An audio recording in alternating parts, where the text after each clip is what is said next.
Most mystery shows ask one question and spend years delaying the answer. Lost did something more dangerous. It asked 100 questions at once, then slowly revealed that the biggest mystery was never just the island. It was the people who crashed there. At first, Lost looked simple. Oceanic Flight 81 feed breaks apart in the sky, falls onto a tropical island, and leaves a group of strangers fighting to survive.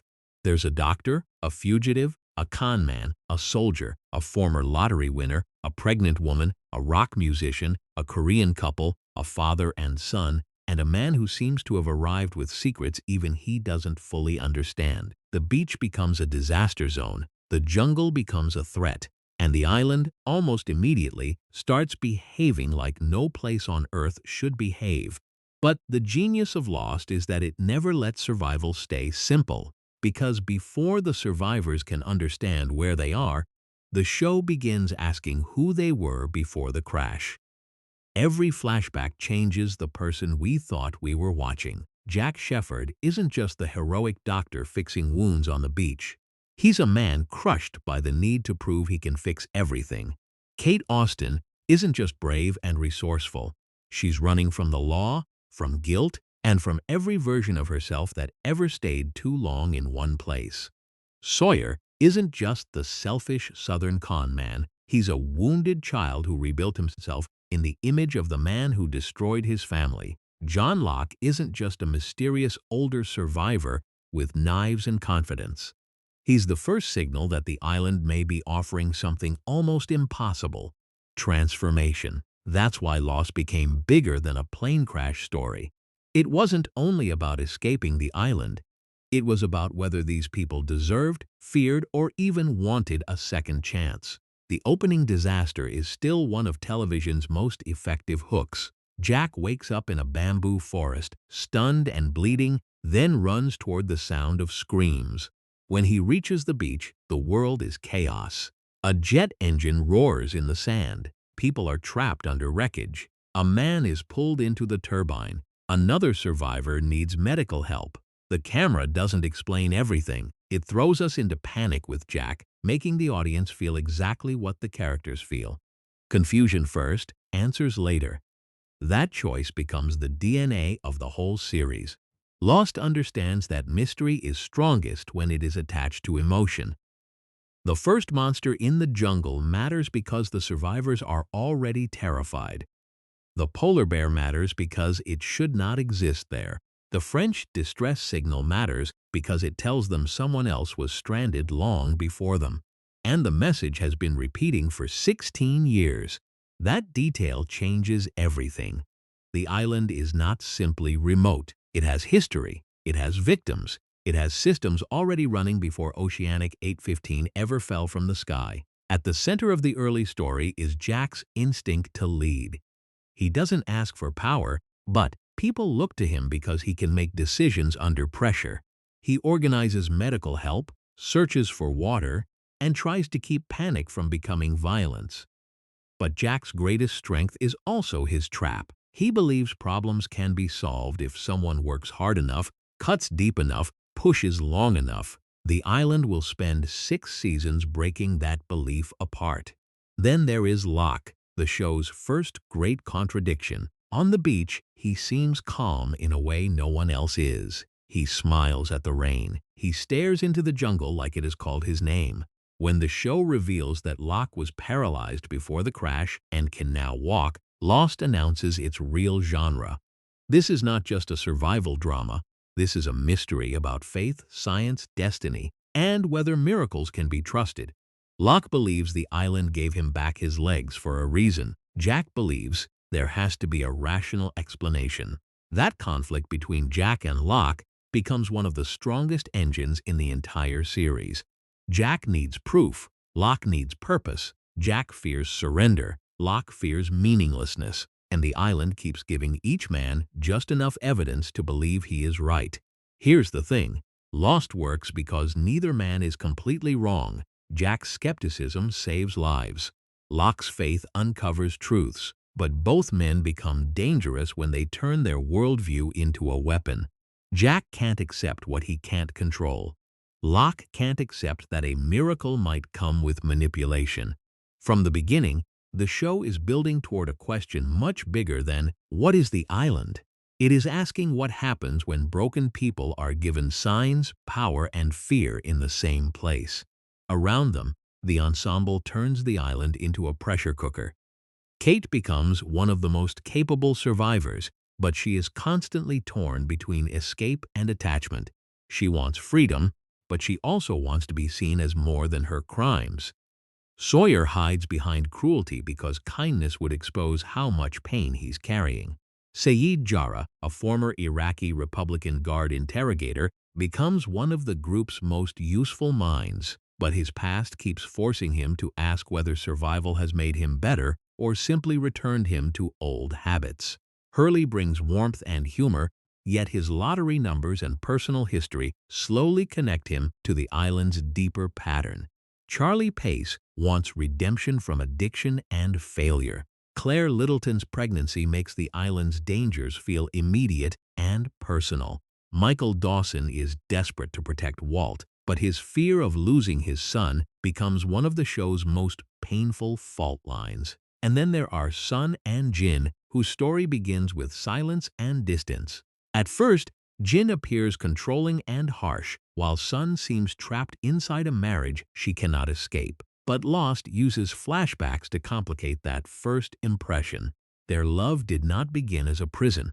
It became damaged by class pressure, family power, shame, and choices neither of them fully understood at the time. On the island, away from the world that shaped them, they get the chance to become honest again. That is one of Lost's recurring ideas. The island strips away society, but it does not erase the past. It brings the past to the surface. The first major structural trick of Lost is the flashback. Every episode seems to move forward on the island while moving backward in someone's life. That rhythm does more than fill in backstory. It creates judgment, then destroys it. A character does something suspicious in the present, and the past shows us why. Another character seems innocent, and the past reveals the darkness underneath. Lost trains the viewer to distrust first impressions. That's why the hatch becomes such a powerful mystery. For much of the first season, Locke and Boone discover a metal door buried in the jungle. They don't know what it is. A bunker? A shelter? A trap? Locke becomes obsessed with opening it, partly because he believes the island wants him to. Boone's death becomes tied to that obsession, and it forces Jack and Locke into open conflict. Jack sees Locke as reckless. Locke sees Jack as blind. The hatch is no longer just a physical object. It becomes the symbol of the show's promise. There is something under the surface, and opening it will change the rules. By the end of the first season, the survivors are no longer just waiting for rescue. Some launch a raft, hoping the ocean will save them. Others stare down into the opened hatch, facing the unknown below. And then Lost delivers one of its most important early shocks. The people on the raft do find someone at sea, but not rescue. They find danger. Walt is taken. The raft is destroyed. Michael, Sawyer, and Jin are left in chaos. The island is not finished with them. That ending matters because it tells the audience that progress in Lost is rarely clean. Every answer opens another wound. Every escape route leads deeper into the maze. Season 2 begins by flipping perspective. Instead of showing the survivors entering the hatch from above, the show opens inside it.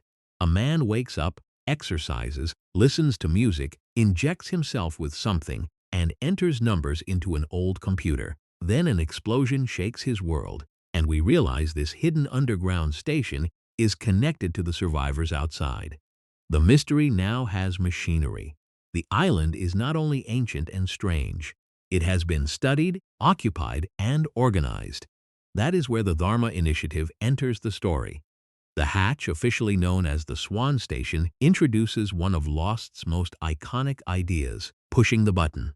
Every 108 minutes, someone must enter a sequence of numbers into a computer. Desmond, the man living inside, believes the button prevents catastrophe. Jack doubts it. Locke believes it. The survivors inherit the routine, and suddenly the show turns faith into labor. Belief is no longer abstract. It has a timer, a keyboard, and consequences. The numbers themselves, 4, 8, 15, 16, 23, 42, become one of the great symbols of Lost. They connect Hurley's lottery win, the hatch computer, the distress signal, and the show's sense that coincidence may not be coincidence at all. For some viewers, the numbers represented the thrill of the puzzle. For the characters, they represent something more unsettling. The possibility that their lives were being pulled toward the island long before they understood it. Season 2 also reveals that the crash survivors are not the only survivors. The tail section of Oceanic 815 landed elsewhere, and that group had a much harsher experience. Ana Lucia, Mr. Eco, Libby, and Bernard bring a new survival history into the main camp. Their arrival expands the world, but it also darkens it. The tail section survivors were attacked early. Children were taken. Trust became almost impossible. Through them, the show reveals that the island's social experiment is not equal for everyone. Some people got community, others got war, and behind that war are the others. At first, the others feel like jungle ghosts. They whisper, they steal, they appear and disappear. The survivors imagine them as savages, but Lost slowly complicates that assumption. The others are organized. They have lists. They have leadership. They know far more about the island than the crash survivors do. And when Ben Linus enters the story, pretending to be a helpless man named Henry Gale, the show gains one of its most important characters. Ben is terrifying because he does not look powerful at first. He is small, controlled, wounded, and soft-spoken, but every sentence feels measured. Every weakness might be bait. Michael Emerson's performance turns Ben into a villain who rarely needs force when manipulation will do. He understands people's desires, guilt, and fear, then uses those things with surgical patience. This is where Lost starts shifting from survival mystery into psychological warfare. The survivors are not simply battling the island. They are battling people who understand the island better than they do and who believe they have the right to control who belongs there. By the end of this early stretch, the show has already transformed. The plane crash was only the doorway. The real story is about systems hidden beneath chaos. The hatch, the numbers, DHARMA, the others, the lists, the button, the experiments, the old signals, and the strange sense that the island has been selecting people for reasons they cannot yet see. But the emotional question remains the same. Can these people become different from who they were before the crash? Jack still wants to save everyone. Locke still wants the island to mean something. Kate still runs from being trapped. Sawyer still attacks before he can be abandoned. Sayid still fears the man he becomes under pressure. Hurley still carries the curse of impossible luck. Sun and Jin are still trying to rebuild love from damage. Charlie is still fighting the version of himself that wants to disappear. And the island keeps answering them in the cruelest way possible, not by giving them peace, but by forcing them to choose. That is why Lost hooked millions of viewers. It wasn't just the monster, or the hatch, or the numbers, or the cliffhangers. It was the feeling that every mystery outside the characters had a matching wound inside them. The island was strange, yes, but the people were the real puzzle. And as the series moves deeper, that puzzle only gets more dangerous.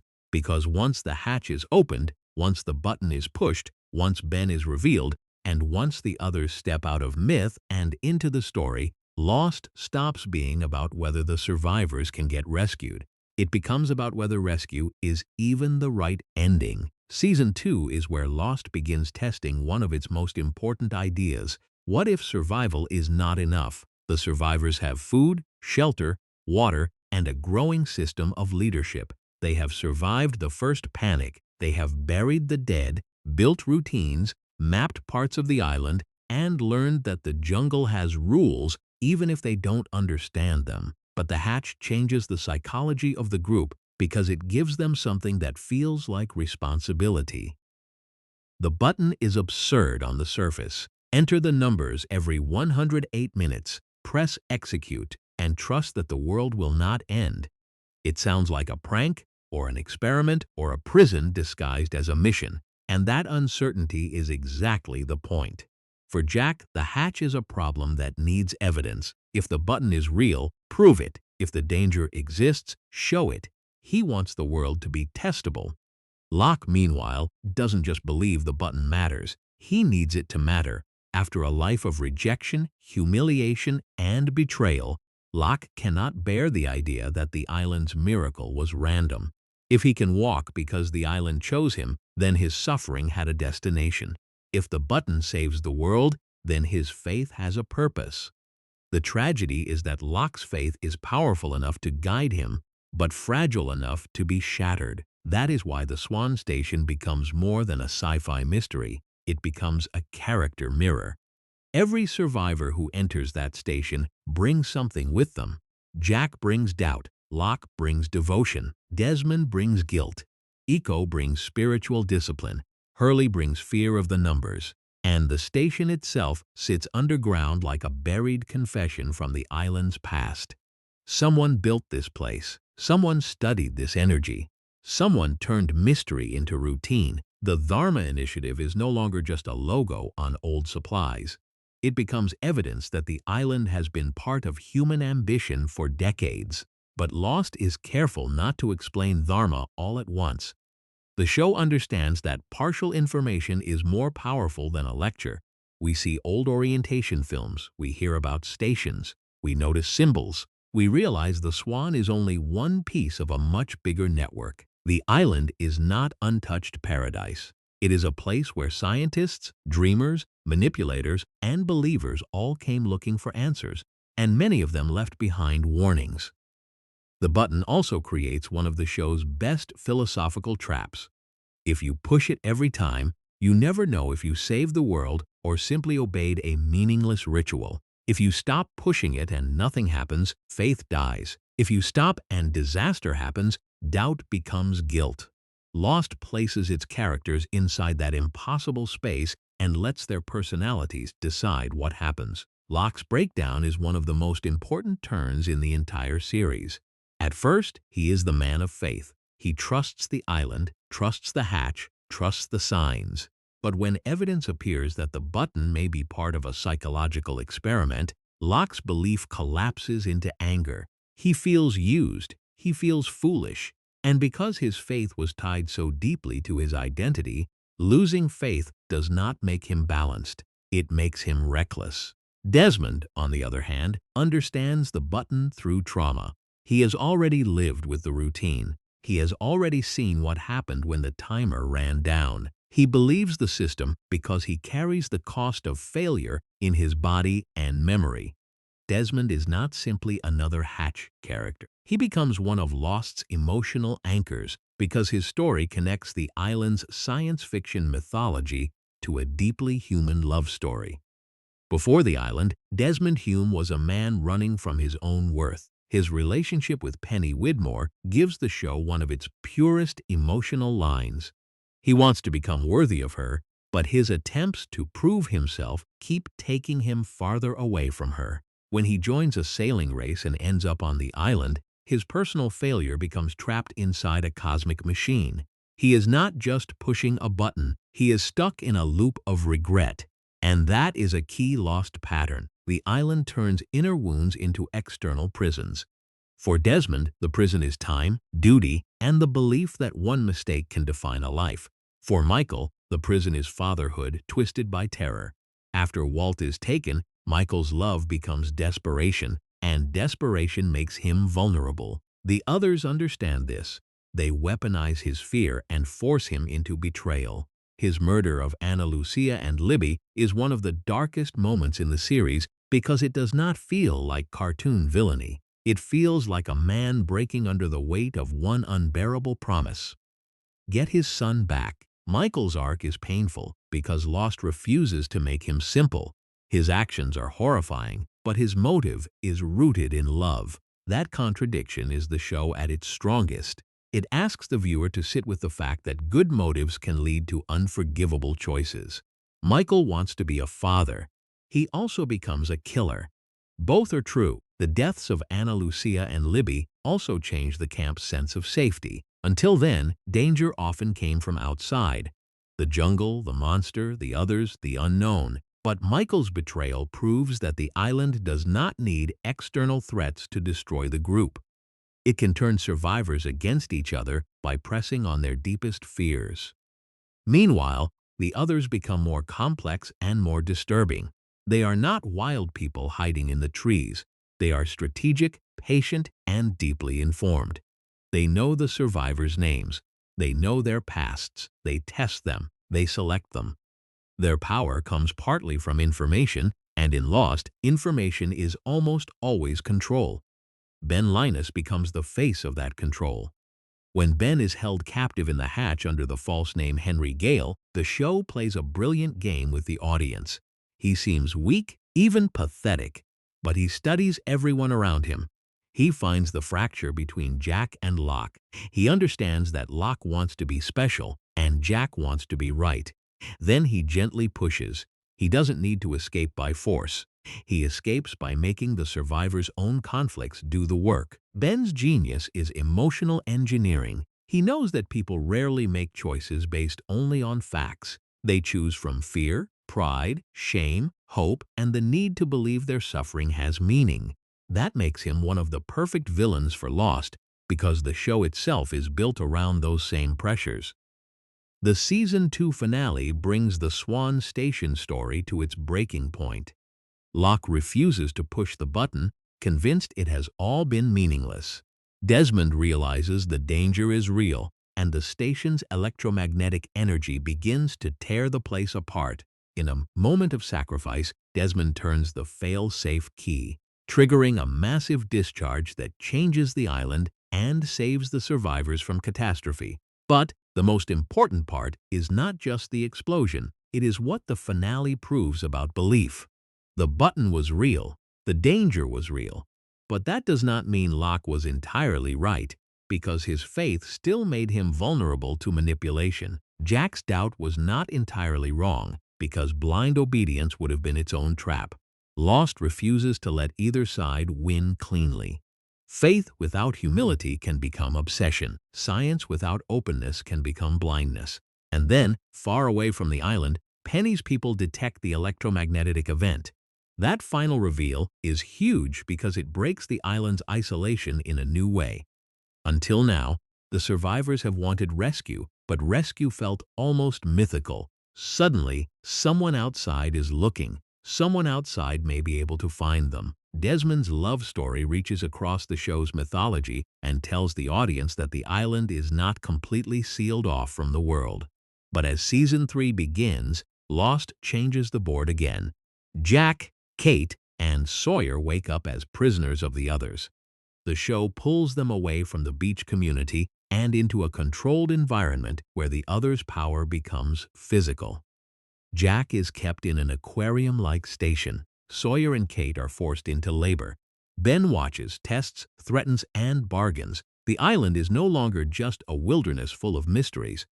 It now has social architecture. It has prisons, houses, rules, and hierarchy. This is where Lost reveals one of its strangest and most effective contrasts. The others live partly like suburban neighbors. They have homes, book clubs, routines, and clean clothes. That image is more unsettling than if they had been monsters. It suggests that civilization and cruelty can exist side by side. The others are not dangerous because they are primitive. They are dangerous because they are organized, convinced of their own righteousness, and willing to do terrible things in the name of protecting the island. Ben's power also becomes more vulnerable in Season 3. He is not just the master manipulator. He is sick. He needs Jack to operate on him. That reversal gives Jack leverage, but it also pulls Jack deeper into the other's psychological game. Ben understands that Jack's identity is built around saving lives. Even when Jack hates him, even when Jack knows he is being used, the surgeon inside him cannot fully detach from a patient on the table. Kate and Sawyer's captivity, meanwhile, pushes their relationship into dangerous emotional territory. Sawyer, who has spent so much of the series performing selfishness, starts showing real care. Kate, who always runs, is forced into stillness. Their connection is intense because both characters understand escape as instinct.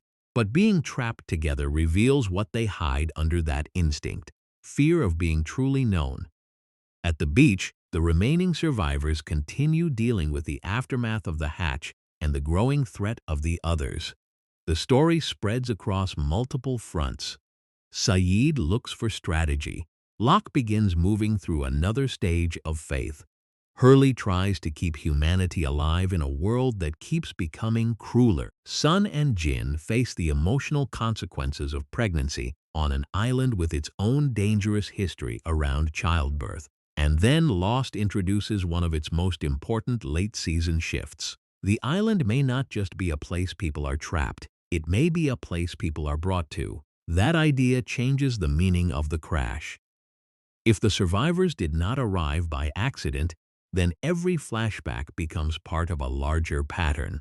Jack's father issues, Kate's crimes, Sawyer's revenge, Locke's paralysis, Hurley's numbers, Claire's baby, Sayid's guilt, Jin and Sun's marriage, Charlie's addiction, all of it starts to feel connected, not because the show is saying every detail was mechanically planned by the characters, but because the island story is about broken lives converging at the moment they are most ready to be remade or destroyed. This is also where viewers began debating Lost with almost religious intensity. Was the island purgatory?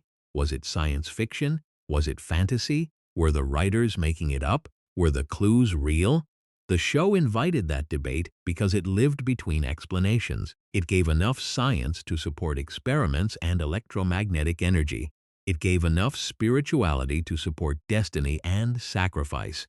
It gave enough psychological drama to make every theory feel personal. And that balance is why Lost became a television event. It was not just watched, it was decoded. Every symbol, book title, station logo, name, number, and line of dialogue could become evidence. The audience was not passively following a story.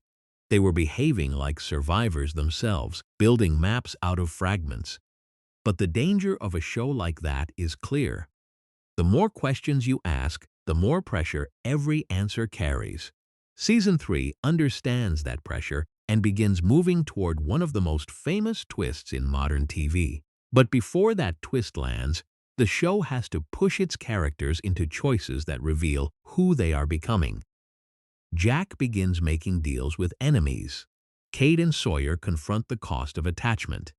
Locke moves closer to the island's deeper mystery. Ben tries to maintain control over a world that is starting to slip away from him. And Charlie Pace receives the kind of story Lost always loved most: a redemption arc with a countdown. Charlie has spent much of the series struggling between selfishness and sacrifice, addiction and love, fear and courage.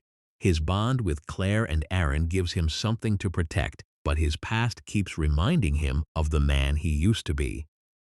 When Desmond begins seeing flashes of Charlie's death, the show turns Charlie's life into a question. If death is coming, can meaning still be chosen? That question will lead to one of Lost's most emotional payoffs. Because in Lost, destiny is never just about what happens to you. It is about who you become when you finally believe there may be no escape. Charlie's death is one of the moments where Lost proves that its mythology only matters because of the people trapped inside it. By season 3, Charlie knows death is circling him. Desmond's flashes keep showing different versions of the same outcome.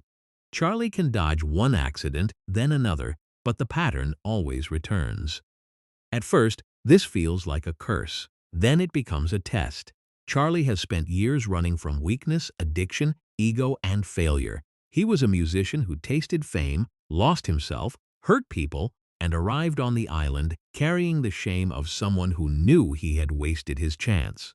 But the island gives him another chance. And Lost makes that chance brutally specific. He cannot become redeemed by simply saying he has changed. He has to choose someone else over himself when it truly costs him. That is why his final mission in the Looking Glass station hits so hard. He goes underwater to help disable the signal blocking communication from the island. He knows Desmond has seen his death connected to this mission. He knows survival is unlikely, and still, he goes. The emotional power of Charlie's final moments is not just that he dies, it is that he dies with clarity. When he discovers that the incoming transmission is not from Penny's boat, he understands the rescue story is not what the survivors think it is.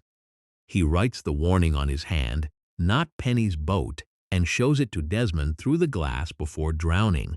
It is a simple image, but it changes the whole direction of the series. Because the survivors think salvation is coming. Charlie's final act tells us danger is coming instead. That warning is one of the great lost cliffhangers because it turns hope into suspicion. The island has already taught the characters that every answer has a hidden cost. Now rescue itself becomes the next mystery. If the people offshore are not Penny's people, then who are they? Why are they coming? What do they want from the island? And why does Ben seem so terrified of them? At the same time, Jack has reached one of his most complicated stages. He wants off the island with almost violent certainty. For Jack, rescue is proof that he was right to keep fighting, right to reject the island's pull, right to believe in the outside world. But the Season 3 finale fractures that certainty with one of the most famous twists in the show. What looks like another flashback is actually a flash forward. Jack is not remembering the past. He is living after rescue, and he is broken. This reveal completely changes the language of Lost. For 3 seasons, flashbacks showed who the characters were before the crash. The assumption was that the island was the present and the outside world was the past. Then the show suddenly shows us the future, and that future is not freedom. Jack is addicted, unstable, obsessed with returning to the island, and haunted by the idea that leaving was a mistake. "We have to go back" becomes more than a line. It becomes the thesis of the next phase. The genius of that twist is that it destroys the clean version of the audience's goal. For years, viewers wanted the survivors to get rescued. The characters wanted it too, but the flash forward tells us rescue will not fix them. Whatever the island is, leaving it too soon or leaving it wrong will create another kind of damage. Lost takes the expected ending of a survival story and turns it into a new beginning. Season 4 then becomes a race between two kinds of truth. On the island, the freighter team arrives with their own secrets. Daniel Faraday, Charlotte Lewis, Miles Straum, and Frank Lapidus are not simply rescuers. Each brings a different connection to the island's mysteries. Daniel understands physics and time in ways that make the island's strangeness feel more scientific. Charlotte has a buried connection to the place. Miles can sense the dead, turning the island's history into something almost conversational. Frank was supposed to pilot Oceanic 815, which makes his presence feel like one more sign that fate and accident are tangled together. But behind them is Charles Widmore, Penny's father, a powerful man with a long and hostile connection to the island. His interest in the island makes the rescue mission feel less like humanitarian aid and more like a military operation. This is one of the show's smartest expansions. The island is no longer only a mystery to the survivors. It is a prize, a weapon, a sacred place, a scientific anomaly, and a piece of territory people have been fighting over for years. Ben understands that better than almost anyone. His fear of the freighter is not simple paranoia. He knows what happens when outsiders come to claim the island. But Ben's tragedy is that even when he is right, he is still Ben. He lies, manipulates, withholds, and controls until truth becomes almost unusable in his hands. The survivors cannot trust him because he has trained them not to. Season 4 also sharpens the split between Jack and Locke. Jack believes the freighter represents escape. Locke believes leaving is a mistake and that the island must be protected. The group divides, and that division is not just tactical. It is spiritual. One camp chooses rescue. The other chooses the island. What makes the conflict powerful is that the flash-forwards have already told the audience Jack's side will not lead to peace. But in the present, Jack's choice still makes sense. He has seen people die. He has watched the island destroy, confuse, and manipulate. He has no reason to trust Locke's faith or Ben's warnings. The viewer has the advantage of future knowledge, but Jack has the burden of living in the moment. That is one of Lost's strongest dramatic tricks. It lets us understand why characters make choices that we already fear are wrong. The flash-forwards introduce the Oceanic Six: Jack, Kate, Hurley, Sayid, Sun, and Aaron. These are the people the world believes survived the crash and escaped. Their return should be triumphant, but every future scene feels haunted. They are famous, but trapped inside a lie. They are home, but not whole. They escaped the island, but the island followed them psychologically. Hurley sees Charlie. Jack spirals. Sayid becomes tied to Ben's off-Island war. Kate raises Aaron while carrying the weight of secrets. Sun builds power out of grief and anger. The public story says they are miracles. The private truth says they abandoned people, buried facts, and returned to a world that cannot understand what happened to them. The most devastating part is Sun and Jin. Their relationship has already survived betrayal, pride, silence, and cultural pressure. On the island, they fought their way back to love. Sun's pregnancy made their future feel fragile but possible. Then the freighter explosion appears to take Jin away just as rescue becomes real. Sun's scream from the helicopter is one of the show's rawest emotional moments because it captures the cruelty of Lost's rescue twist. Leaving the island saves some people by tearing them away from others. For Sun, survival becomes grief sharpened into purpose. And then Ben moves the island. It sounds impossible, almost mythic, but by this point, Lost has earned the escalation. The frozen wheel beneath the island suggests that the place's power is ancient, physical, and far older than DHARMA or the others. Ben turns the wheel to protect the island from Widmore's forces, and the island vanishes from the outside world. But the act comes with exile. Ben can never return by ordinary means, and the people left behind are thrown into a new nightmare. Time itself begins to break around them. This is where Lost moves fully into one of its boldest science fiction phases. Season 5 follows two major tracks. Off the island, the Oceanic Six are pulled toward returning. On the island, the remaining survivors begin skipping through time. They see the island's past in fragments. They encounter old events, old threats, and eventually the DHARMA Initiative itself. The show is no longer only revealing history through flashbacks. It places the characters inside the history. That shift is important because Lost has always been about the past refusing to stay buried. Now, the past is not just emotional, it is literal. Sawyer becomes one of the great surprises of this stretch. At the beginning of the series, he seemed like the man least suited for community. He hoarded supplies, insulted everyone, and hid pain behind selfishness. But after years on the island, and especially during the DHARMA period, Sawyer becomes a leader.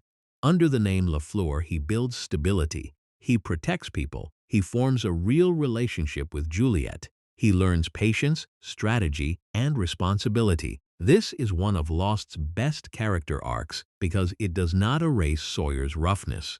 It redirects it. The same instincts that once made him a con man now make him effective at reading people and managing danger. The island does not turn him into a different person. It forces him to use the same tools for something better. Juliet Burke also becomes essential here. When she was introduced among the others, she felt controlled, secretive, and difficult to read. Over time, the show reveals her as someone trapped by Ben's manipulation and by her own desire to help women survive pregnancy on the island. Juliet is compassionate, intelligent, and tired in a very specific way. She has spent years living inside systems that use her kindness against her. With Sawyer, she finds a version of life that feels calmer than almost anything Lost usually allows. That is why their relationship matters. It is not built on chaos, it is built on peace. And in Lost, peace is always fragile. The DHARMA period gives the show a chance to answer long-running questions while creating new emotional traps. We see the initiative not as a set of abandoned stations, but as a living community. Scientists, workers, Families, security teams, experiments, and old tensions with the island's original inhabitants all exist together. The past becomes ordinary and strange at the same time. People have cookouts and work shifts while living on top of forces they do not fully understand. Then, Jack and the others return to the island, but not cleanly. Some return to 1977. Others remain in the present. The reunion the audience wants becomes fractured across time. And Jack, once the ultimate man of science, begins changing. The broken future version of Jack has learned that leaving did not save him. Now he starts believing that the island may have a purpose after all. But Jack's new faith is dangerous because it is still Jack-shaped. He does not become Locke. He becomes a man trying to fix destiny. That leads to the Jughead plan. Detonate a hydrogen bomb to prevent the chain of events that leads to the hatch, the button, the crash, and all the suffering that followed. On the surface, it sounds like the ultimate rescue. If Oceanic 815 never crashes, then everyone gets their old life back. Boone lives, Shannon lives, Charlie lives, Ana Lucia lives, Libby lives. Michael never betrays the camp. Jin and Sun are not separated. The nightmare never begins. But Lost asks a harder question. If the island made these people better, would erasing the crash save them, or erase the meaning they found through pain? That question hangs over the Season 5 finale. Juliet, trapped and dying after the electromagnetic incident, strikes the bomb with a rock. The screen goes white. For a moment, it feels like the show has reset itself. But Lost has never been that simple. The white flash at the end of Season 5 is one of the boldest fake promises Lost ever makes. For a second, it suggests that the characters may have succeeded. Maybe the bomb worked. Maybe the crash never happened. Maybe the entire story can be undone. And Season 6 opens by playing directly with that expectation. Oceanic 815 is in the air again. Jack is in his seat. Rose is nearby. Boone is on the plane. Locke is still in his wheelchair. Hurley seems unusually lucky. Desmond appears for a moment, then disappears. The island is shown underwater. It feels like an alternate timeline where the crash never happened. But Lost is not simply asking, what if they never crashed? It is building something stranger, more emotional, and more controversial. The Sideways story is not just a rewritten life. It is a space of recognition. A place where the characters slowly find each other again, not through memory at first, but through feeling. The audience does not fully understand that yet, and the show uses that confusion to keep one last mystery alive. Back on the island, the bomb did not erase the original timeline. The survivors are still there, wounded, grieving, and pulled into the final conflict. Juliet dies after one last moment with Sawyer, and her death becomes one of the emotional costs of Jack's attempt to rewrite history. Sawyer's rage at Jack is not just anger over a failed plan. It is grief for the peaceful life he had built and lost. For a man who once believed he did not deserve love, losing Juliet is devastating because she represented the version of himself that had finally stopped running. Season 6 is where Lost stops pretending the island is only a scientific puzzle.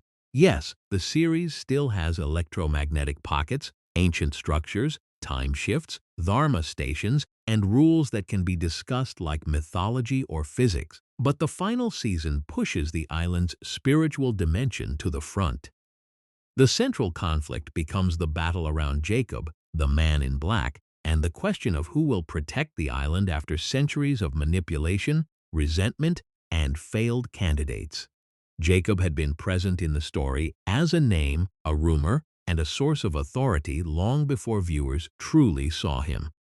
The others spoke of him with reverence. Ben built his power partly around access to him.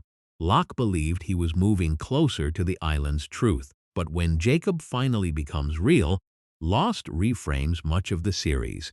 The survivors were not random. They were candidates, people touched by Jacob at broken points in their lives, drawn toward the island as possible replacements. This reveal can sound mechanical if reduced to plot, but emotionally, it fits the show's core obsession. Jacob chooses flawed people, not perfect heroes, not saints, not people with clean lives. He chooses a doctor who cannot let go, a fugitive who cannot stop running, a con man who hates himself, a lottery winner who fears his own luck, a torturer seeking redemption, a paralyzed man desperate for purpose, a couple trying to rebuild love, and others whose lives were cracked long before the crash. That is the island's pattern. It does not call the whole. It calls the wounded. The man in black, meanwhile, becomes the final shape of the smoke monster mystery. The monster that once sounded like machinery in the trees, judged people through flashes of memory, killed pilots and enemies, and appeared in forms connected to the dead, is revealed as an ancient being trapped on the island and desperate to leave. By taking Locke's form, he weaponizes one of the show's most tragic lives. That choice is brutal. John Locke spent his life wanting to be special. He believed the island had chosen him. He sacrificed, obeyed signs, followed visions, and died thinking he still had a role to play. But in the end, his body becomes a disguise for something else. The man in black uses Locke's face, voice, and reputation to manipulate the living. This is one of Lost's darkest ideas. Faith can be exploited by those who understand how badly people need meaning. But the show also refuses to make Locke's life meaningless. In fact, the tragedy of Locke becomes one of the reasons Jack finally changes. Jack once dismissed Locke's faith. He fought it, mocked it, feared it. But by the final season, Jack begins to understand that Locke was wrong about some things and right about something deeper. The island did matter. Their presence there did matter. And Jack's old need to escape was not the same as wisdom. The final season turns Jack into the man Locke always wanted him to become, but not through imitation. Jack's faith is quieter, harder earned, and less hungry for validation. He does not believe because he wants to be special. He believes because he has seen the cost of refusing every mystery that cannot be controlled. This is one of the strongest full-series arcs. Jack begins as a surgeon who defines himself by fixing bodies. He ends as a protector, willing to give his life for something he cannot fully explain, but finally accepts. That transformation is the emotional bridge between the first episode and the finale. The temple storyline in Season 6 expands the mythology of the island's protectors, but it also shows how institutions around the island can become rigid and afraid. The others, even when serving something real, have often used secrecy, violence, and hierarchy. Dojin and the temple community represent another layer of that. They understand pieces of the island's rules, but they still operate through control. Lost keeps returning to the same warning. Even sacred missions can become corrupted by human power structures. Sayid's Season 6 arc fits that warning. After being wounded, drowned, revived, and judged as infected, he becomes tied to the man in black's influence. For a while, Sayid appears emotionally hollow, as if the part of him that fought for redemption has been muted. This is painful because Sayid's entire series journey has been about whether a man with blood on his hands can choose something better. The final season pushes him toward darkness again, then gives him one last act of sacrifice. On the submarine, he takes the bomb and runs, saving others at the cost of his life. It is not a clean erasure of his past. Lost rarely offers that. But it is a final choice that matters. The submarine sequence is one of the show's most devastating late-series moments because it destroys the last illusion that everyone can simply gather and leave. The man in black's plan turns escape into a trap. Sayid dies. Sun and Jin are trapped. And after everything they have survived, after separation, grief, reunion, pregnancy, and years of longing, Sun and Jin die together. Their death divided viewers, and it is easy to understand why. On one level, it is heartbreaking romance. Neither wants to leave the other again. On another level, it is brutally tragic because their daughter is left behind. But emotionally, within Lost's language, their final moment completes the idea that their love had become stronger than the systems that once damaged it. They began as two people separated by secrets. They end refusing separation, even in death. The cost is enormous, and Lost wants the audience to feel that cost, not explain it away. By this point, The final survivors are no longer asking the same questions they asked in Season 1. They are not asking where they are, what the monster is, or whether rescue is possible. They are asking what the island requires from them, who can be trusted, and whether leaving the man in black free would doom more than themselves.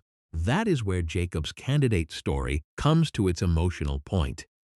Jacob explains that he brought people to the island because he needed someone to take his place. But he also insists that he did not force them in the simplest sense. He pulled, nudged, and watched, but the final choice still had to be made. This is Lost's attempt to balance destiny and free will. The survivors were chosen, but not controlled. Their lives were shaped by forces beyond them, but their choices still define who they are. Hurley becomes especially important here. For much of the show, Hurley is the heart of the group. He brings humor, compassion, and a sense of ordinary decency that the island constantly threatens to crush. He is also connected to the numbers, to bad luck, to visions of the dead, and to the strange emotional openness that lets him accept what others resist. In the final stretch, Hurley's kindness becomes more than comic relief. It becomes leadership. That matters because the show's final protector is not the toughest fighter, the smartest scientist, or the most ruthless strategist. Jack accepts the role for the final battle, but Hurley becomes the one who carries the island forward. The protector the island ultimately needs is not someone desperate to dominate it. It is someone willing to listen, ask for help, and lead with empathy. Ben's position beside Hurley is just as meaningful. Ben Linus has spent the series manipulating people to feel chosen. He wanted Jacob's approval. He wanted authority. He wanted to matter. His life is a long portrait of insecurity turned into cruelty. Yet by the end, Ben does not become the central hero. He becomes an advisor. That is his humbling. He is useful when he is no longer trying to own the island's purpose.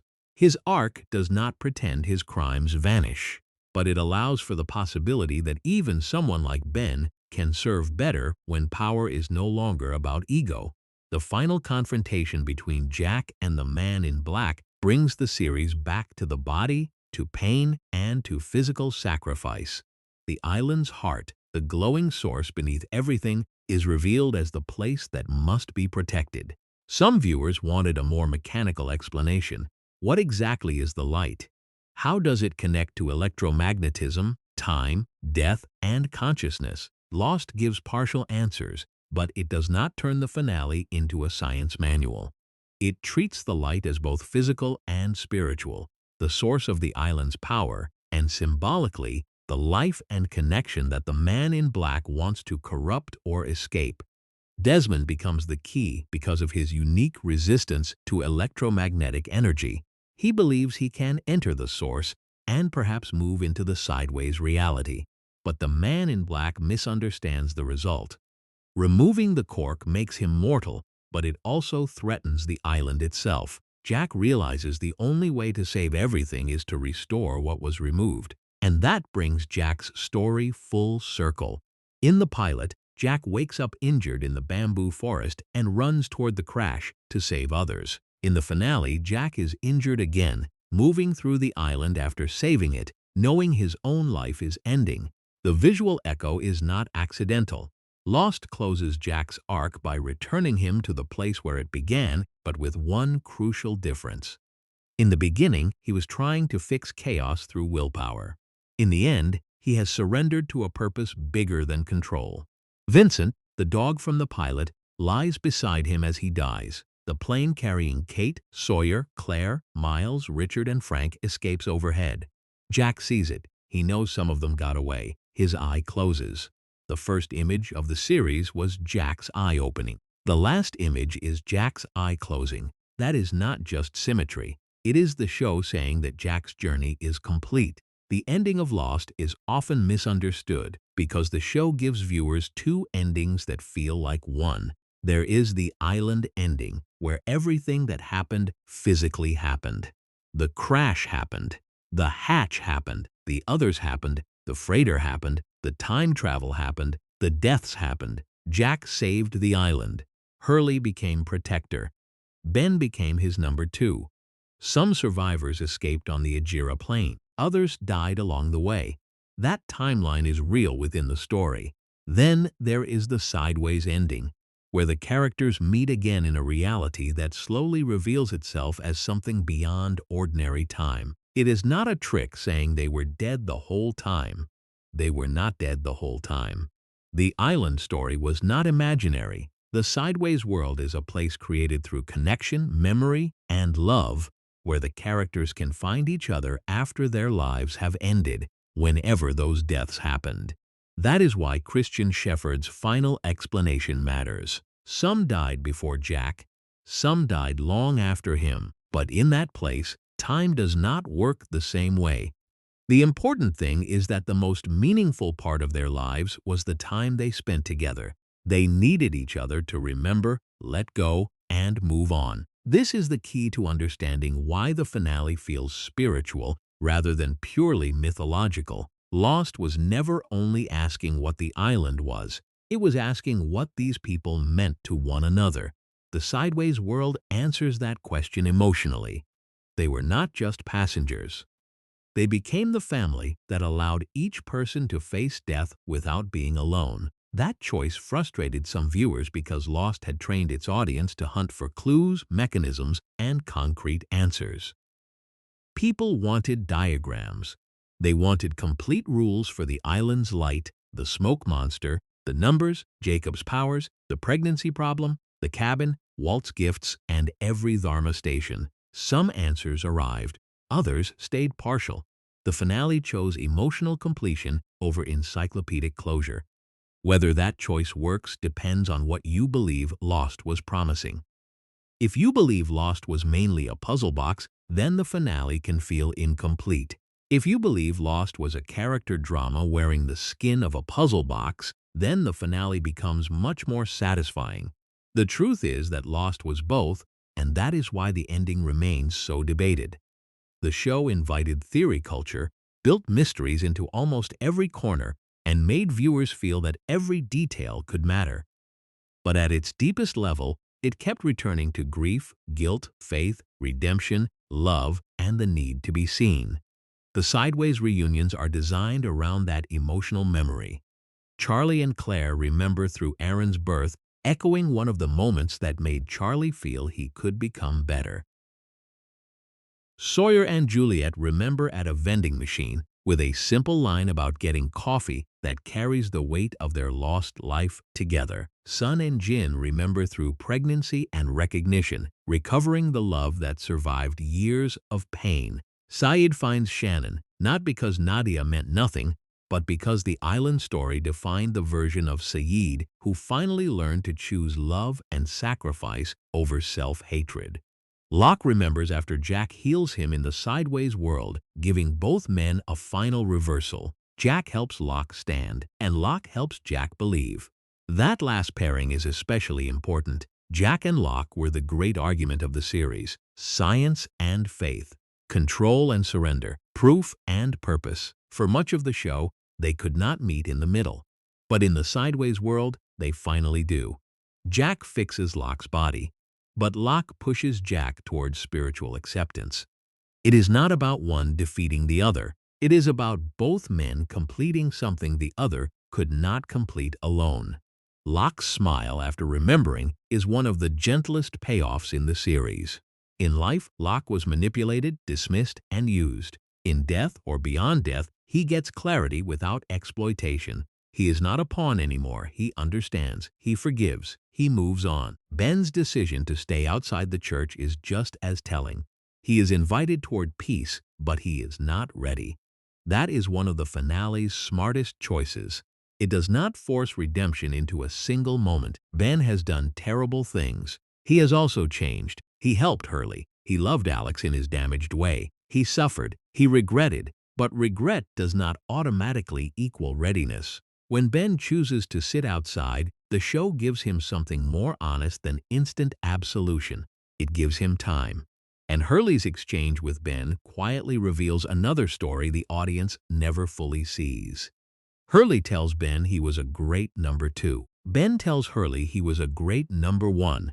That means after Jack's death, Hurley and Ben protected the island together, maybe for years, maybe for centuries, in a different way than Jacob did. Hurley likely changed the rules. He probably made the island less cruel, less secretive, less dependent on manipulation.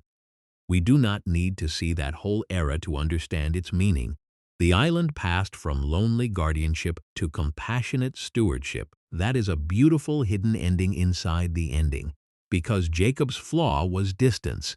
He brought people to the island but often refused to explain himself. He watched, tested, and allowed suffering in the name of preserving choice. The man in black's flaw was resentment. He wanted escape so badly that everyone else became disposable. Hurley offers a third way. He is connected to people. He listens. He asks Ben for help. He does not need to rule like a god. He can protect like a friend. That is the future Lost leaves behind. The survivors who escape on the Ajira plane also carry unfinished but meaningful possibilities. Kate leaves the island again, but this time not as a fugitive running from herself. She leaves after helping Jack and saving Claire. Her promise to reunite Claire with Aaron gives her exit emotional purpose. Sawyer leaves after losing Juliet, but the Sideways tells us their bond remains central beyond life. Claire leaves after years of trauma, finally getting a chance to return to her child.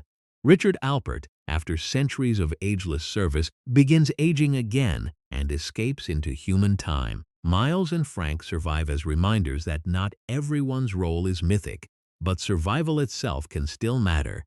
This blend of closure and openness is very Lost. The show answers the emotional arc more fully than it answers the logistical aftermath. We do not see Kate's reunion with Aaron. We do not see Sawyer's life after returning. We do not see Claire's recovery. We do not see Hurley's island era. But the finale gives enough direction to understand the shape of those endings. The people who needed to leave left. The person who needed to stay stayed. The man who needed to sacrifice did. The one who needed to lead with kindness took over. And the souls who needed to find each other did. That is why the church scene is not just sentimental. It is the final statement of the series. The church contains symbols from multiple faith traditions, which fits Lost's long-running interest in belief without locking the story into one narrow doctrine. The show borrows from Christianity, Buddhism, Egyptian mythology, philosophy, science fiction, and classic adventure storytelling. It is not trying to make one religion the secret answer. It is saying that the language of meaning is larger than a single system. What matters in that final room is not dogma. It is recognition, forgiveness, and release. Jack's father being named Christian Shephard is almost too direct, but Lost uses that directness with purpose. Jack has spent the series haunted by his father, his approval, his failures, his alcoholism, his death, and the body that was lost after the crash. In the finale, Jack finally meets him not as a shadow to chase, but as a guide. The father wound that began Jack's story becomes the doorway through which he accepts the end, and that acceptance is the thing Jack could never do in life. He could not accept failure. He could not accept mystery. He could not accept that he could not save everyone. He could not accept Locke's faith. He could not accept his own limits. The finale does not make Jack happy because everything went perfectly. It gives him peace because he finally stops fighting the truth that life cannot be controlled into safety. This is why the last church sequence cuts back to Jack dying on the island. The show connects spiritual release with physical sacrifice. Jack's death is not erased by the Sideways. It is honored by it. He saved the island. He helped his friends escape. He completed his purpose. Then, beyond the timeline of his life, he finds the people who helped him become whole. That is the emotional contract of Lost. No one survives life, not even the characters who escape the island. But what they build together can outlast the fear of being alone at the end. Hidden inside all of this is the show's strongest answer to its own title. Lost does not only mean geographically lost, it means morally lost, emotionally lost, spiritually lost, Lost in grief, lost in guilt, lost in addiction, lost in revenge, lost in the need for approval. The island is the place where lost people find each other. Some become better, some break, some die, some escape. But none of them remain untouched. That is also why the show's flashback structure mattered so much. We had to know who they were before the crash to understand what the island changed. Jack's need to fix everything, Kate's running, Sawyer's self-hatred, Locke's desperation, Sayid's guilt, Hurley's fear of cursed luck, Sun and Jin's fractured marriage, Charlie's addiction, Michael's panic over fatherhood, Ben's hunger for approval.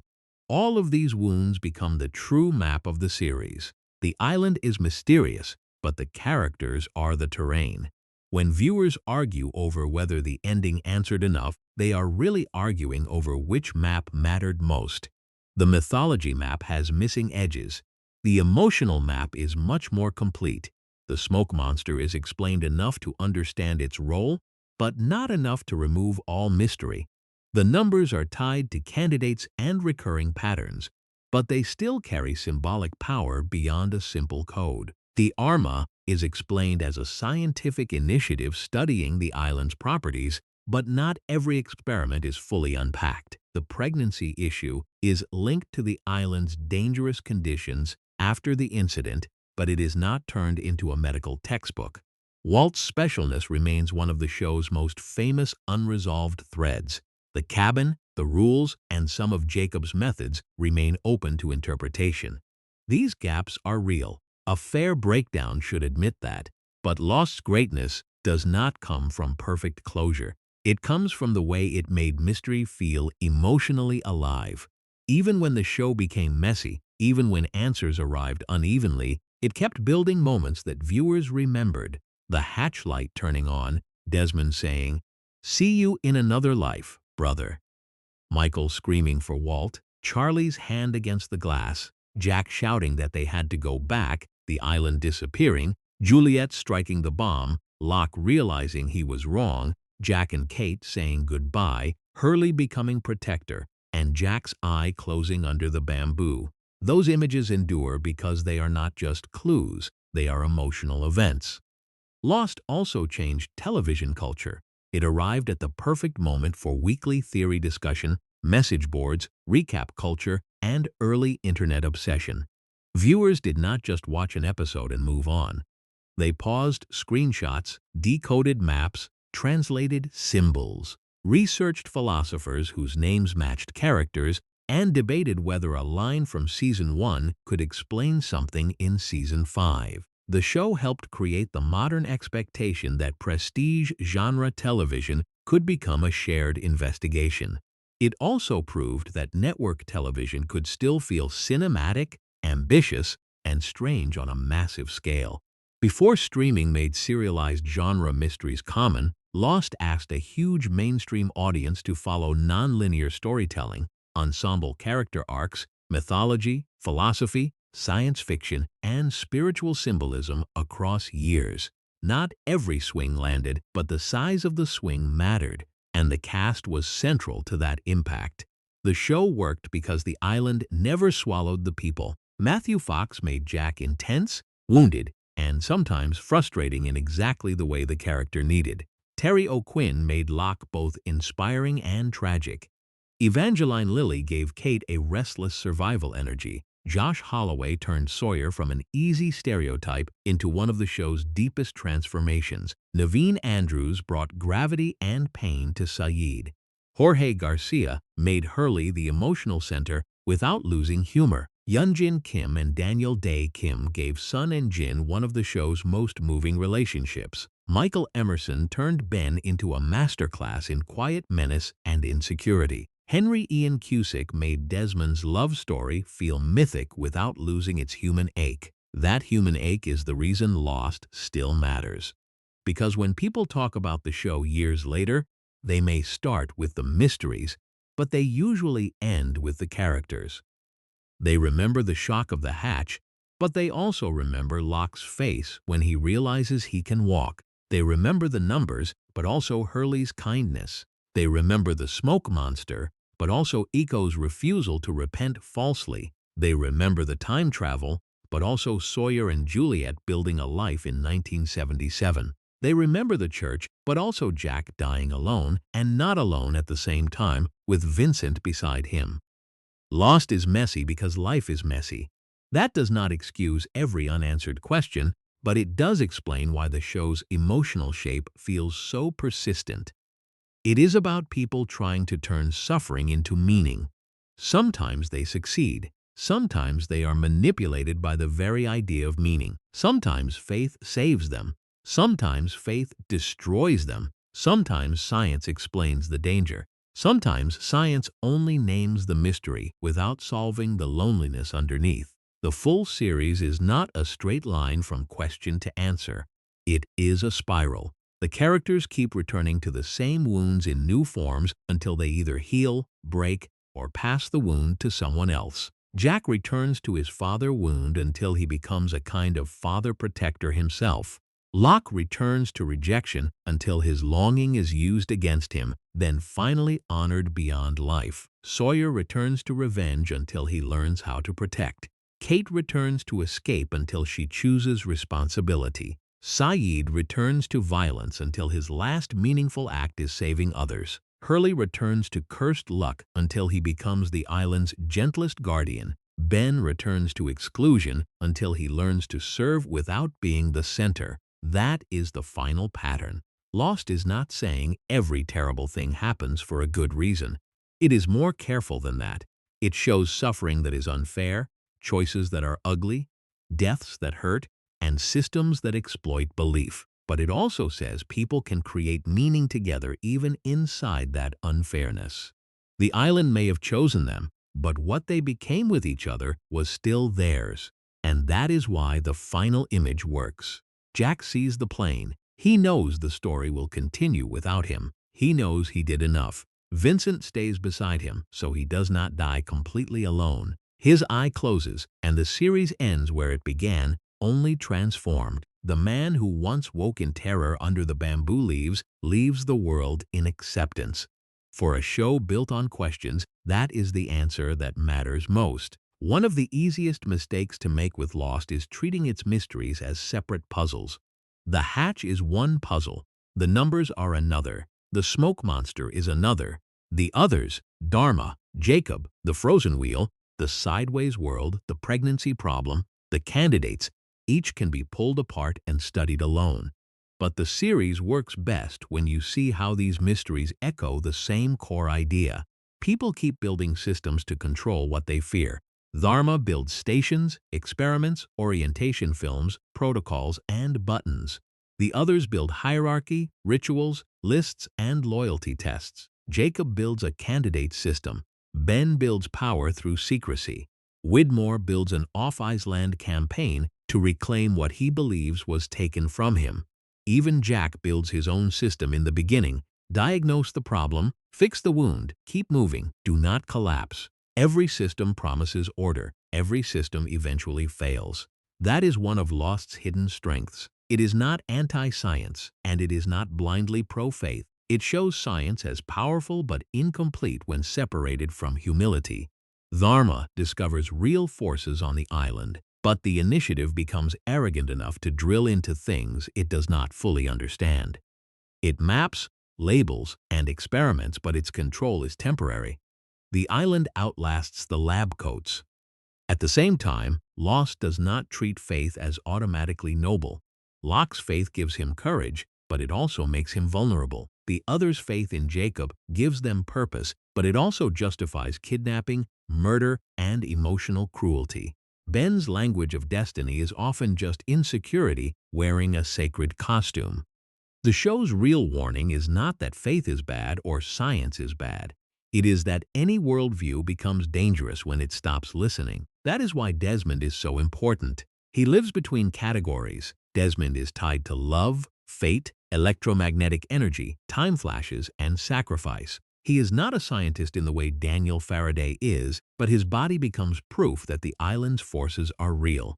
He is not a prophet in the traditional sense, but he experiences time in ways that make future and past feel porous. He is not one of the original crash survivors, yet he becomes central to the island's survival and the Sideways awakening. His episode, The Constant, is often remembered as one of the greatest hours of the series because it takes a complicated time travel idea and makes it emotionally simple. Desmond's consciousness becomes unstuck in time, and the only way to survive is to find a constant, something or someone that anchors him across the impossible. That constant is Penny. This is the perfect example of how Lost's best mythology works. The time travel is fascinating, but the emotional truth is what makes it unforgettable. Desmond survives not because he solves time like a math equation, but because love gives him continuity when reality breaks apart. That same principle runs through the entire series. The island can bend time, heal bodies, hide from the world, and house forces older than modern civilization. But the thing that saves people, when they are saved at all, is connection. Jack and Kate, Sawyer and Juliet, Desmond and Penny, Sun and Jin, Charlie and Claire, Hurley and almost everyone, even Ben and Alex, damaged as that bond is, reveal how love can exist inside a person who has made monstrous choices. Alex's death is one of the clearest moments where Ben's mask shatters. He tries to bluff, believing the rules that have governed his conflicts will protect her. He thinks he can manipulate the situation the way he manipulates everything else. Then Kimi kills Alex, and Ben's face changes because the game has suddenly become real in a way he cannot control. For once, his cleverness does not save him. His daughter dies because he miscalculated. That moment haunts Ben because it exposes the lie at the center of his life. He claimed to protect the island, but he also protected his own power. He claimed to make sacrifices, but often made other people pay the price. Alex's death forces him to face a cost he cannot turn into strategy. Later, when Ben is judged by the smoke monster in the form connected to Alex, he is not just facing supernatural punishment. He is facing the emotional truth he spent years avoiding. The island's judgment scenes often work that way. They are less about courtroom justice and more about forced self-recognition. Mr. Eco's story is another powerful example. Eco arrives as a man with a violent past and a spiritual presence. His flashbacks reveal a life shaped by coercion, sacrifice, crime, and faith. As a child, he took on violence to protect his brother, and that first act shaped everything after it. On the island, Eco seems like someone who might become a major spiritual counterweight to Locke. But his death comes after he refuses to apologize in the way the island, or the monster, seems to demand. Eco says he did what he had to do to survive. He does not perform false repentance. That makes his death feel different from simple punishment. It raises a question Lost never fully closes. Does the island judge people fairly, or does it test them according to rules shaped by forces that are themselves flawed? That ambiguity is important. The island is not a simple heaven machine. It is beautiful and cruel, healing and destructive, meaningful and manipulative. It gives Locke his legs, then allows his longing to be exploited. It brings couples back together, then tears them apart. It gives Jack purpose, but only after breaking him. It may be worth protecting, but it is not gentle. This makes the protector role more complicated. Jacob protects the island, but he is not morally perfect. He brings people into danger. He gives limited information. He makes choices that cost lives. The man in black wants freedom, but his freedom would apparently endanger the world beyond the island. Lost creates a final conflict where the side that must win is not clean, and the side that must lose is not without understandable pain. The man in black's origin story, especially through the episode focused on him and Jacob as brothers, reveals resentment at the heart of the island's ancient conflict. He was not born as a smoke monster. He was a person who wanted to leave, wanted knowledge, wanted the world beyond the shore. Jacob, shaped by their adoptive mother and by fear of the island's source being misused, becomes the guardian who keeps him trapped. Their conflict is family trauma turned into mythology. That is very Lost. Again and again, the huge supernatural story is powered by intimate wounds. Father issues, sibling rivalry, abandonment, betrayal, grief, jealousy, and the desire to be chosen all scale up into island-shaking consequences. The show's mythology may look cosmic, but its emotional engine is domestic. Jack's father, Locke's father, Sawyer's parents, Kate's mother and stepfather, Son's father, Penny's father, Ben's obsession with Jacob as a distant authority figure. Even Jacob and the man in black are shaped by a mother figure whose protection is inseparable from control. Lost keeps showing that the past is not past just because the setting is exotic. You can crash on the most mysterious island in the world and still be trapped inside the house you grew up in. This is why the flashbacks were never optional. They are the real explanation system. The show's structure says that to understand what someone does under pressure, you need to understand the old wound pressure is touching. Sawyer hoards supplies not because he likes shampoo and guns more than people, but because control is the only protection he trusts. Kate runs because staying means being captured by her own guilt. Jack leads because being needed is the only way he knows how to feel worthy. Locke believes because a life without destiny would mean his suffering was just suffering. The island does not create these traits. It amplifies them. That amplification can redeem or destroy. Sawyer becomes a protector because his ability to read people is finally used for community. Jack becomes a true hero because his need to fix everything slowly becomes willingness to sacrifice. Hurley becomes leader because his empathy survives the island's cruelty, but Locke's longing becomes the opening the man in black needs. Michael's love for Walt becomes the tool the others use to make him betray the group. Ben's need for approval becomes decades of manipulation. Lost is strongest when it lets the same human need carry both beauty and danger. Take parenthood.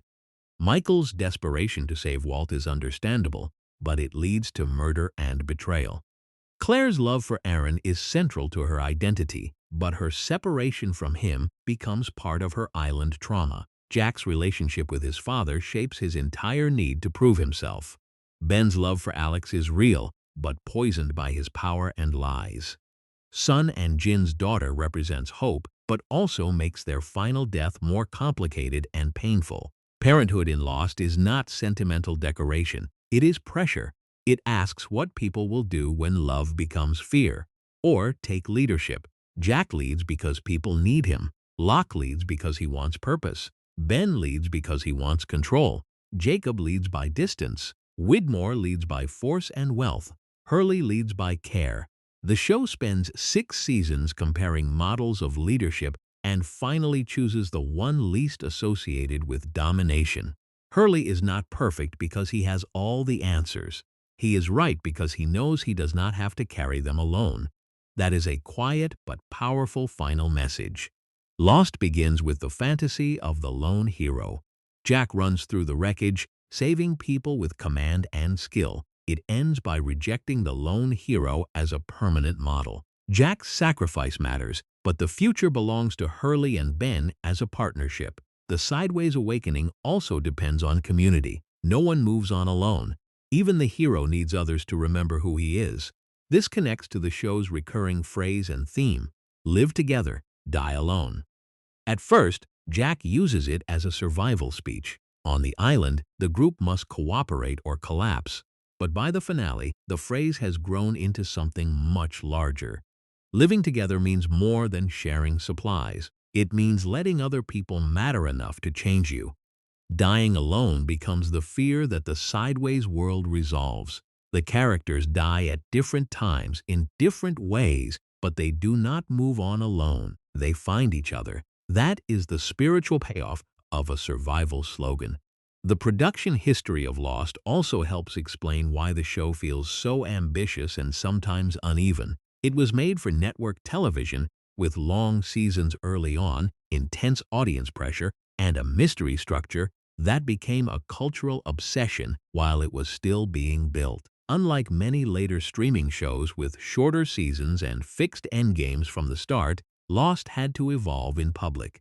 It had to deliver character episodes, mythology episodes, cliffhangers, emotional payoffs, and broadcast-scale momentum year after year. That context matters when judging the series. Some threads feel underdeveloped because the show was enormous. Some characters leave the story earlier than expected. Some answers feel delayed or reshaped. But the fact that Lost held together as much as it did is part of its achievement. It attempted a level of serialized genre storytelling on network TV that was incredibly difficult to sustain. The large ensemble was both a strength and a challenge. It allowed the island to feel populated by different histories, cultures, beliefs, and moral codes. But it also meant some arcs received deeper treatment than others. Jack, Locke, Sawyer, Kate, Hurley, Sayid, Sun, Jin, Ben, Desmond, and Juliet become central pillars. Other characters like Walt, Shannon, Boone, Ana Lucia, Libby, Eco, Charlotte, Daniel, Miles, Frank, and Richard orbit the main myth in different ways. Some feel fully resolved. Some feel like glimpses of stories that could have carried more weight. Walt is the most famous example of unresolved potential. Early episodes strongly suggest he has unusual abilities or a special connection to the island's mysteries. Birds crash. The others show interest. His appearances carry an eerie charge. But the main series never develops that thread as fully as viewers expected. Later material outside the core finale gives more suggestion about his future connection. But within the main show, Walt remains one of the clearest cases where the mystery promise was bigger than the payoff. A fair review has to say that. At the same time, unresolved does not always mean meaningless. Walt's role in the early seasons intensifies Michael's fear, exposes the other's child-focused agenda, and adds to the island's sense that certain people arrive with unusual sensitivity. But as a full series thread, it does not land with the same completeness as Jack, Locke, Sawyer, Hurley, or Ben. The same can be said for certain mythological details. Not every symbol gets a final label. Not every rule is explained with precision. The cabin's meaning shifts. The relationship between the island's light, electromagnetic energy, and the afterlife remains partly symbolic. The numbers get candidate connections, but their strange recurrence still feels larger than a single answer. The show resolves enough to build a final emotional architecture, but not enough to satisfy every viewer who wanted a locked mythology Bible. That tension is part of Lost's legacy. It changed what audiences expected from television, but it also changed what audiences demanded. After Lost, viewers became more cautious with mystery box storytelling. They wanted proof that the writers knew where they were going. They feared being teased without payoff. Later shows inherited both the excitement and the suspicion Lost created. In that sense, Lost was not only a series, it became a warning and a model at the same time. But reducing it to, the ending was confusing, misses the scale of what it achieved. For 6 seasons, Lost made character backstory feel like event television. It made a network audience care about nonlinear structure. It turned cliffhangers into weekly cultural moments. It blended adventure, grief, philosophy, romance, horror, science fiction, and spiritual drama without belonging completely to any one category. It made viewers argue not only about what happened, but about what stories owe us. That may be the real reason Lost still feels alive. A fully solved puzzle can become closed. Lost remains open enough to be revisited. You can watch it once for the mysteries, again for the characters, again for the structure, again for the clues that pay off, and again for the clues that feel like roads not taken. The show is imperfect in a way that keeps conversation moving. And for a series literally about people stranded between past and future, that unfinished energy feels strangely appropriate. Another reason Lost still works is that its best characters do not move in straight lines. A weaker version of the show would have given every survivor a clean lesson. Jack learns faith. Sawyer learns kindness. Kate stops running. Locke becomes a prophet. Sayid becomes redeemed. Ben becomes sorry. But Lost understands that people do not transform that neatly. They relapse. They repeat old patterns. They learn something, lose it, learn it again, and sometimes understand the truth only after it is too late. Sawyer is one of the clearest examples. In the first season, He is almost designed to be disliked. He gives people cruel nicknames. He hoards medicine and supplies. He provokes fights because anger is easier than vulnerability. He seems like the kind of person who would become worse without society's rules. But the flashbacks reveal that Sawyer is not simply a con man. He is a man whose childhood was shattered by a con, and he became the thing he hated because revenge gave his pain a shape. That does not excuse him. Lost rarely asks us to excuse its characters. It asks us to understand the wound underneath the behavior. Sawyer's transformation is powerful because it happens slowly. He does not wake up one morning as a good man. He still lies. He still lashes out. He still protects himself with sarcasm. But the island keeps placing him in situations where selfishness becomes less useful. He protects Claire's baby. He cares for Hurley. He grows loyal to the group. He grieves. He leads. By the time he becomes LaFleur in the DHARMA years, the audience can believe it because the groundwork has been laid piece by piece. And the tragedy is that Sawyer's growth does not protect him from loss. Juliet's death almost drags him back into bitterness. That is true to the show's view of healing. Becoming better does not make life painless. It only changes what pain can do to you. Kate's arc is more complicated and often more debated. She begins as a fugitive, and the show repeatedly connects her to running from the marshal, from responsibility, from intimacy, from her own guilt. Her crime is rooted in trauma and anger, but her later choices are not always clean.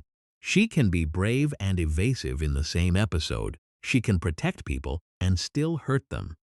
She loves deeply, but she fears being trapped by love. Her strongest ending is not about choosing between Jack and Sawyer, even though the show often frames her through that triangle. Her strongest ending is choosing Claire and Aaron's future. Kate's return to the island in the final season is tied to finding Claire and helping reunite her with her son. That gives Kate's story a direction beyond romance. The fugitive who spent years running from consequences ends by running toward responsibility. That is the better version of Kate's arc, and it matters because loss sometimes struggled with her. The show knew she was central, but it often repeated her romantic conflict more than it needed to. Still, at her best, Kate represents one of the core Lost questions.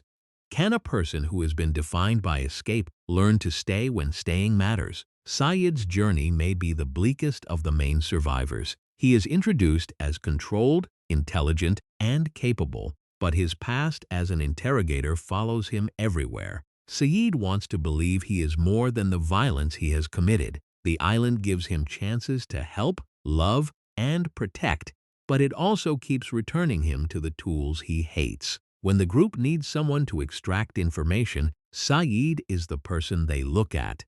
When Ben pulls him into off-island killing, Sayid becomes useful in the worst possible way. His tragedy is that the world keeps rewarding the part of him he is trying to escape.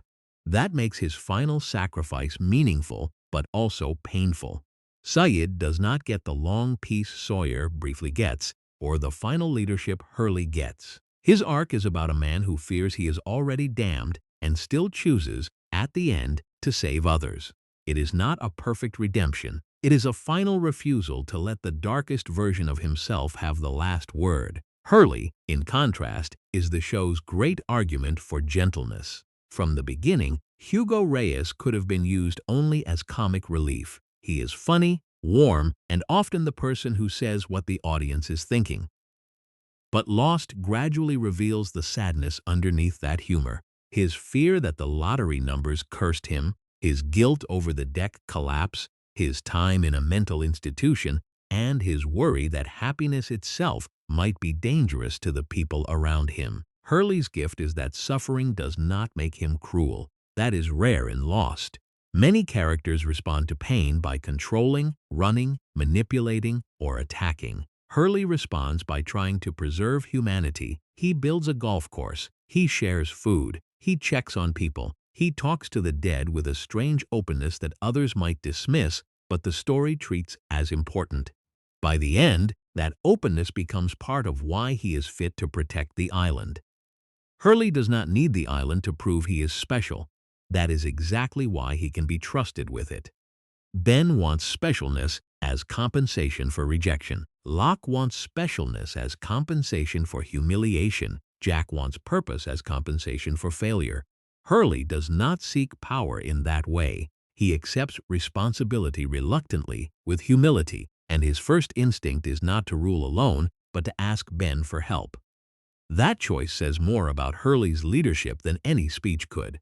Ben's arc is one of the most fascinating, because Lost never fully softens him. He is funny, brilliant, pathetic, terrifying, and deeply damaged. He can show real affection and commit horrifying betrayal. He raises Alex but lies to her. He protects the island but often uses that mission to protect himself. He claims loyalty to Jacob, but when he finally meets Jacob, what pours out of him is not holiness. It is wounded entitlement. What about me? Is the emotional core of Ben Linus. That question explains almost everything he does. Why wasn't he chosen? Why wasn't he loved? Why wasn't he trusted? Why did Jacob speak to others and not to him?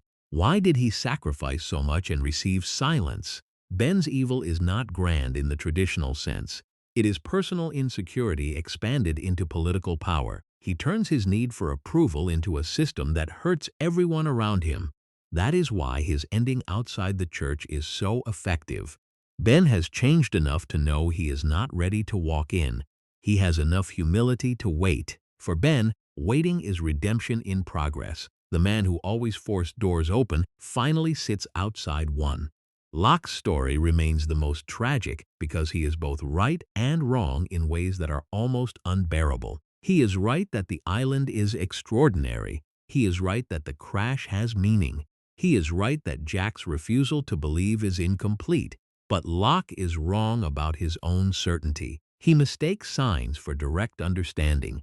He believes so badly in destiny that he cannot always recognize manipulation. His life before the island was full of people using his hope against him, from his father to the man in black.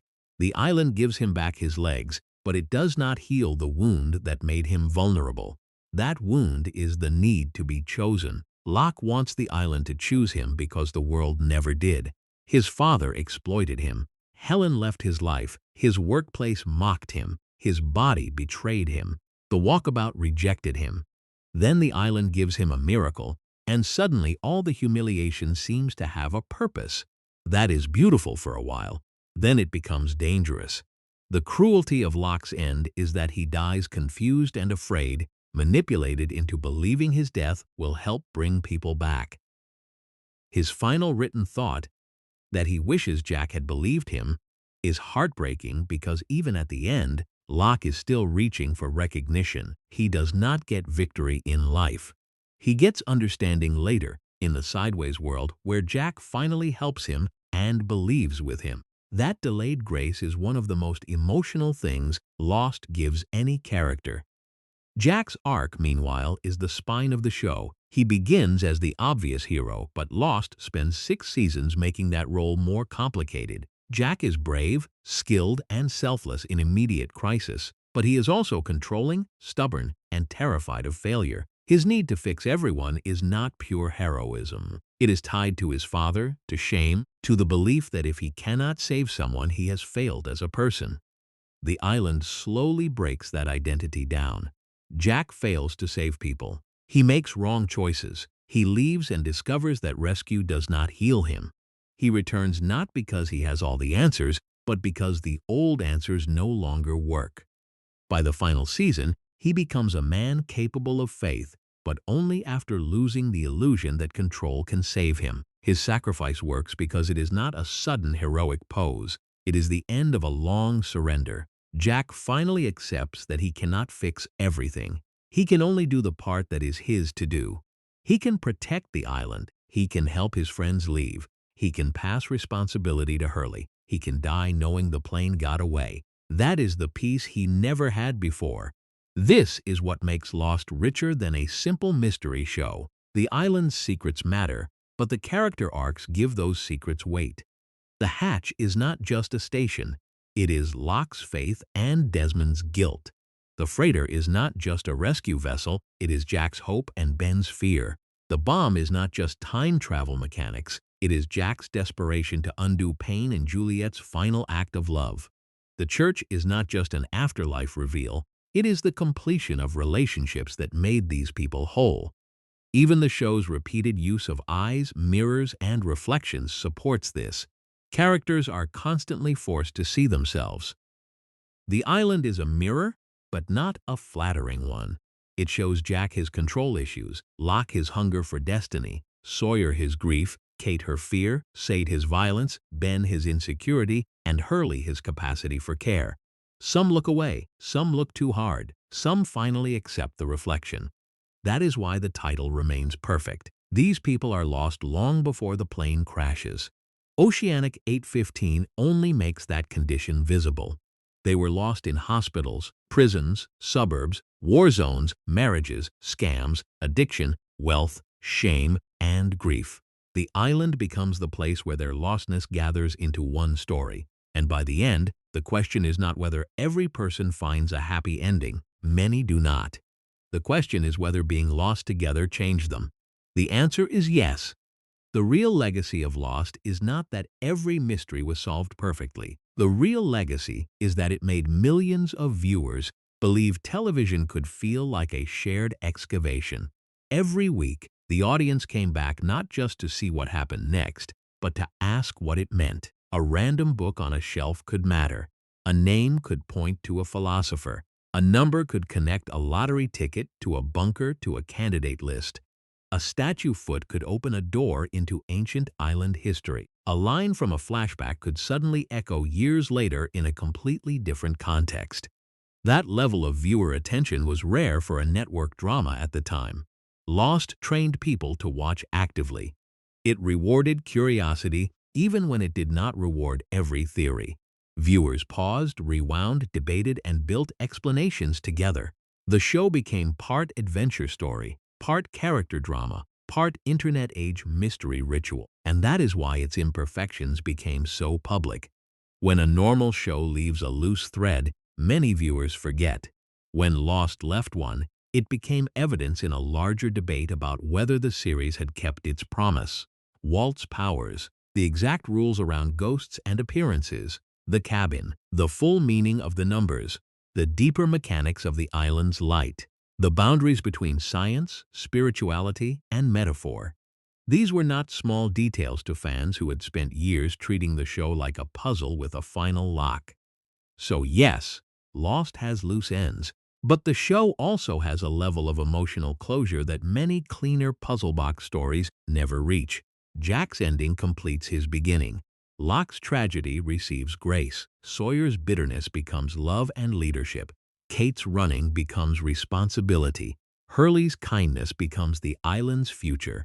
Ben's hunger for power becomes humble service. Desmond's love for Penny cuts through time itself. Sun and Jin's damaged marriage becomes a bond they refuse to abandon.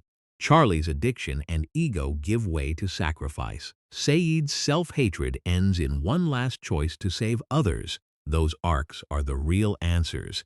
The island is the place where broken patterns become visible. The characters arrive carrying old stories they think define them. Jack is the failed son trying to fix everyone. Kate is the fugitive who believes staying will destroy her. Sawyer is the wounded child wearing the face of the man he hates. Locke is the rejected believer desperate to be chosen. Sayid is the guilty man afraid violence is his true self. Hurley is the gentle soul terrified that his luck hurts people. Sun and Jin are lovers trapped inside pride, secrecy, and class power. Ben is the unwanted boy who turns exclusion into domination. Lost does not give all of them happiness, it gives them revelation. That is a harder and more interesting gift. Happiness can be temporary. Revelation changes how a character understands their own life. Jack realizes he cannot control everything. Sawyer realizes he can protect without pretending not to care. Kate realizes she can run towards someone, not only away. Hurley realizes his compassion is not weakness. Ben realizes being useful is better than being chosen. Locke realizes, finally, that he was not crazy to believe the island mattered. even if he was deceived about his role. This is also why the finale's church scene should not be reduced to a twist. It is not there to say the island never mattered. It is there to say the island mattered so much that these people needed each other beyond time to understand it. The Sideways world works like an emotional after-image of the main story. It gathers the people whose lives became most connected, then lets memory return through love, touch, birth, music, healing, and recognition. That is why Jack is the last to accept it. He was always the last to accept what he could not control, and once he does, the show can end. The final movement of Lost is not about escaping death. It is about no longer being afraid to move through it. For a series filled with monsters, guns, explosions, betrayals, and impossible science, that final idea is surprisingly simple. The people who help us become ourselves are never just background characters in our lives. They are the meaning we carry with us. That is why Live Together, Die Alone changes across the series. At first, it is a survival rule. If the crash survivors do not work together, they will die. By the end, it becomes a spiritual truth. Human beings are not meant to face the hardest parts of existence in isolation. The island tests that idea through community, betrayal, sacrifice, and reunion. The church fulfills it. They live together. They died at different times, but they move on together. There is also a reason the show ends with Jack instead of a final explanation of the island. Because Lost begins through Jack's eye. The audience enters the island through his shock, his fear, and his instinct to save people. Ending with his eye closing brings the entire structure back to one human experience. The island remains mysterious because life remains mysterious. What matters is that Jack's relationship to mystery has changed. He no longer needs to dominate it. He can rest inside it. That ending will never satisfy everyone, and maybe it was never designed to. Lost was too strange, too ambitious, and too emotionally messy to end as a perfectly sealed object. It was a show about unanswered longing as much as unanswered questions. It was about the need to believe there is a reason for suffering and the danger of letting that need be manipulated. It was about science reaching the edge of measurement, faith reaching the edge of certainty, and people trying to survive the space between them. The best way to understand Lost is not to ask whether every clue has a clean label. Ask whether the journey changed the people who took it. Jack began as a man who could not let go. He died after letting go completely. Sawyer began as a man performing selfishness. He left as someone who knew how deeply he could love. Kate began as a woman defined by escape. She left with a promise to help Claire return to Aaron. Hurley began as someone afraid his presence brought disaster. He became the guardian of the island. Ben began as a man desperate to be chosen. He ended by choosing to serve. Locke began as a man the world told to stop believing. His life was tragic, but the final story still honors the truth that he saw something real before most people could. That is a powerful full-series design. Lost is not perfect. Some mysteries are stronger in setup than payoff. Some characters deserved more. Some mythology arrives late. Some explanations remain symbolic when viewers wanted concrete answers. But its best moments still feel alive because they are built on human need. The need for purpose. The need for forgiveness. The need to be loved after failure. The need to know that pain was not the only thing your life meant. And for all the debates around the finale, Lost understood one thing clearly. Mystery gets people to look closer. Character makes them care. That is why the show still matters years after its final episode. It gave television one of its most unforgettable islands, but more importantly, it filled that island with people whose brokenness felt recognizable. They were not heroes because they were pure. They were heroes, sometimes, because they kept choosing each other even after proving they could fail. The crash of Oceanic 815 scattered strangers across the sand. The series turned them into a community, then a myth, then a memory, and in the end, Lost was never only about finding a way home. It was about discovering that home is sometimes the people who find you when you are most broken, most afraid, and most certain that no one can understand the place where you are stranded. If you want more full series breakdowns in this style, stay with Series Span Cinema. Because Lost did not become legendary by answering one question. It became legendary by making the question feel personal,